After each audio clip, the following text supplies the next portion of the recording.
அனைவருக்கும் வணக்கம். உலக பிரசித்தி பெற்ற குவாகம் கூத்தாண்டவர் கோயிலில் இன்றைக்கி வந்து தாலி கட்டுற நிகழ்வு நடந்துகிட்ருக்கு. தாலி கட்டுறது வந்து இந்த ஆண்கள் திருநங்கைகள் இருவருமே வந்து இன்றைக்கி தாலி கட்டிகிட்டு இருக்காங்க. இப்போ தாலி கட்டிட்டு நாளைக்கு வந்து எல்லாருமே குவாகம் நத்தம் கிராமத்தில் தாலி இருக்கிற நிகழ்வும் இருக்கும். இப்போ வந்து இங்கே பார்த்தீங்கன்னா தாலி ஏன் கட்டுறாங்கன்னு பார்த்தீங்கன்னா, இங்கே நம்ம சாமிக்கு வந்து ஒரு வேண்டுதல் இருக்கும். அரவான் பலி கொடுக்குறாங்க.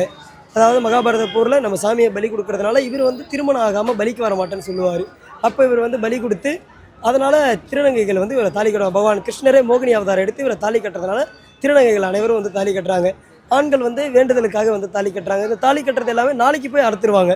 நாளைக்கு குவாகம் நத்தம் கிராமத்தில் திருநங்கைகள் ஆண்கள் இங்கே கட்டின அனைவரும் வந்து அன்னைக்கு அந்த இடத்துல நாளைக்கு அறுத்துருவாங்க. நாளைக்கு என்ன நிகழ்வு நடக்கும்னு பார்த்தீங்கன்னா, நம்ம சாமியை வந்து தேரில் பார்க்கலாம். இன்றைக்கி நீங்கள் பார்க்குறது வந்து வெறும் சாமியுடைய சிரசு மட்டும்தான். மற்ற நாள் நீங்கள் என்றைக்கு வந்தாலும் சிரசை மட்டும்தான் பார்க்கலாம். நாளைக்கு ஒரே ஒரு நாள் மட்டும் சாமிக்கு நீங்கள் வந்து பார்க்கலாம், முழு உருவத்தில் இருப்பார். ஒரு போர் வீரன் தோற்றத்தில் முழு உருவத்தில் தேரில் பார்க்கலாம். அந்த முழு உருவன்றது ஒரு ஒரு ஊர்லேருந்து வரும்.